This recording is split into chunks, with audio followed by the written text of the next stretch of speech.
필요가 있습니다. 하지만 좀 안타깝게도 다양한 가정 영유아들이 있는데 맞춤형, 그들을 위한 맞춤형 서비스가 되지 못하고 있다는 게 조금 안타까운데 점점 좋아질 거라고 생각하고, 사실 국가적인 수준에서는 조금 부족할지 모르지만 교사 개개인의 이제 노력으로 인해서 이런 것들이 어느 정도는 극복을 할 수 있지 않을까라고 하는 생각은 한번 해봅니다. 네, 자, 그리고 이제 보육 수혜 영유아가 다양화되었다고 얘기를 했습니다. 이제 2011년도에 이제 무상보육이 결정이 되게 됩니다. 누리과정이 도입이 되면서 만 5세 무상보육이 시작이 되게 되고, 이를 물꼬로 시작해서 보육을 이제 무상으로 전면 0에서 5세의 아동이 전면적으로 보육을 무상으로 지원받을 수 있게끔 하는 이제 이런 이제 그 시대적인 변화가 있었는데요. 사실 이제 저소득층인 영아나 가족의 변화를 경험한 영아, 그리고 이제 이렇게 어려움을 가지고 있는 영아들도 이 안에 포함이 되어 있고, 그러니까 결국 이렇게 다양해지다 보면 이 안에는 또 그 안에 다양성이 굉장히 스펙트럼이 넓게 다양한 영유아들이 보육에 참여할 수 있게끔 된다라는 것이죠. 자, 그러면 우리가 이제 어떻게 해야 되느냐? 그 아이들의 색깔이 다 다르다고 하면은 이에 대해서 맞춤형 보육을 해주어야 되는 것이죠. 그래서 좀 이제 시간에 있어서 좀 늦은 시간까지 보육이 필요하다든지, 아니면 엄마가 외국인이어서 또 언어적인 자극이 더 필요하다든지, 뭐 이런 것들이 좀 맞춤형으로 제공될 수 있도록 전문성을 갖추는 것이 좀 필요하다라는 것입니다. 자, 그리고 이제 행동 양식도 굉장히 이제 사회적인 변화에 따라서 달라지고 있는데요. 이제 생활비를 벌거나 경제적으로 이제 독립하기 위해서 이제 어떤 취업들을 많이 하게 되고, 또 그러다 보니까 엄마에게 모성 실조라고 이야기를 하는데, 엄마의 역할, 아이들에게 엄마의 역할이 좀 필요해지는 경우들이 있습니다. 그래서 보육교사는 이제 이런 모성적인 역할이 좀 보충이 되도록 아이에게 엄마는 아니지만 애착이 되게 중요한데, 이 애착을 엄마를 대신해서 쌓아갈 수 있도록 하는 것들이 이제 필요하다라는 것이죠. 그리고 이제 애착 이론을 들으신 분들은 아시겠지만, 이 애착이라고 하는 것이 앞으로 미래를 어떻게 살아갈 것인지에 대한 어떤 인간관계의 공식을 만들어주기 때문에 되게 중요하다라는 것이죠. 그런데 이제 모든 엄마가 다 완벽한 엄마는 아니죠. 그럴 수가 없죠. 하지만 세상 다 아는 엄마들이 있겠지만, 뭐 개인적인 문제에 의해서 이런 모성 실조라든지 애착을 건강하게 맺지 못하는 경우에 교사가 이제 대신해서 보상 역할을 하는 것도 나타난다고 하니, 보육교사의 역할은 이제 이런 그 행동 양식에서도 중요성을 나타내고 있습니다. 자, 그리고 이제 보육교사는요, 치료적인 이제 역할을 하기도 하는데요. 자, 치료적인 역할은 무엇일까요? 치료라고 하는 것이 우리가 이제 의사들이 하는 것처럼 뭐 수술을 하고 이런 것이 아니라, 심리적으로 어려움이 있는 아이들을 우리가 좀 도와줄 수 있는 것이 치료적 역할이라고 하는데, 우리가 이제 상담하러 가가지고 주로 하는 게 무엇인가요?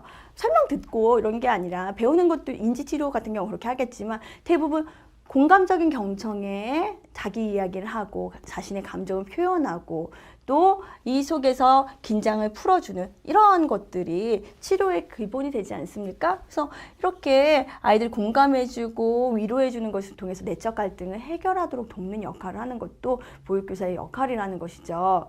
자, 근데 아이들은 성인처럼 말을 유창하게 하지 못합니다. 그러니까 자신을 표현하고는 싶지만 자기를 표현하기에 언어적으로 좀 어려움이 있어요. 그래서 어떤 걸 많이 이용하나요? 놀이를 이용하는 것이죠. 놀이 속에서 어떤 이제 투사가 나타난다든지, 대리적인 행동이 나타난다든지, 이런 것들을 확인해서 이 속 안전한 이 놀이라고 하는 장면 속에서 사회적인 규범을 배우고 지원하고, 또 이 속에서 정확하게 평가하고 측정하는 걸 통해 적절한 행동을 증가시킬 수 있도록 해주는 치료적인 역할도 보육교사의 역할입니다.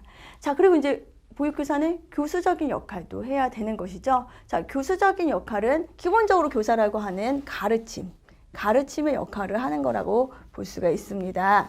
자, 교수적인 역할은요, 일단 지식, 정보를 전달하는 거예요. 아이들이 태어난 지 얼마 안 됐고 이 세상을 경험하기 이제 시작한 것이기 때문에 배워야 할 것, 경험해야 될 것들이 굉장히 많이 있습니다.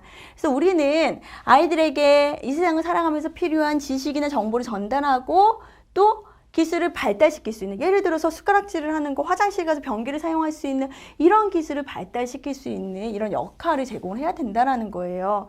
그리고 적절하게 너희가 살아갈 세상을 경험하고 상호작용할 수 있도록 질문하고 제공해주고 그러한 상호작용자로서의 역할을 교수적 역할 안에 있다라고 볼 수가 있는데요. 최근에는 이제 교육적인 접근에 대한 관심이 많아지게 된 배경도 있겠지만 또 이제 그 보육이라고 하는 거, 유아교육이라고 하는 분야가 발전을 거듭하면서 점점 더 이제 교육적인 측면에서 국가적으로 개입을 하는 것들이 표준보육과정이나 누리과정을 통해서 확인할 수 있습니다. 그래서 이렇게 국가적인 수준에서 이제 기본을 깔아준 것들에 대해서 이런 것들이 이 시기에 아이들이 경험해야 되는구나라고 하는 것들을 이제 또 기억해야 되겠지만 이런 것이 자신 담당한 영유의 발달적 특성에 녹아나서 제공이 될 수 있도록 하는 것들, 그리고 그 어린이집이 뭐 시골일 수도 있고 도시일 수도 있고 여러 상황이 있을 텐데 이런 상황에 따라서 그리고 부모나 지역사회 요구를 고려해서 보육, 영유아를 중심으로 하는 그들을 둘러싼 이 환경들까지 만족할 수 있도록 그 자원을 잘 활용하고 조직화해서 교육 프로그램을 진행할 수 있는 것도 교수적인 역할이라고 볼 수가 있습니다. 사회적인 맥락이 이렇게 변화를 하다 보니까 교사의 역할이 보호라고 하는 뿐만 아니라 그 가족을 지원하는 거, 그리고 학습에 있어서 결정적인 시기를 보내고 있는 이 아이들에게 교수적인 역할을 하는 것도 굉장히 중요하다라는 것들은 우리가 염두에 둘 수가 있습니다. 네. 자, 이렇게 해서 보육교사가 어떠한 직업인지에 대해서 좀 말씀을 드렸는데요.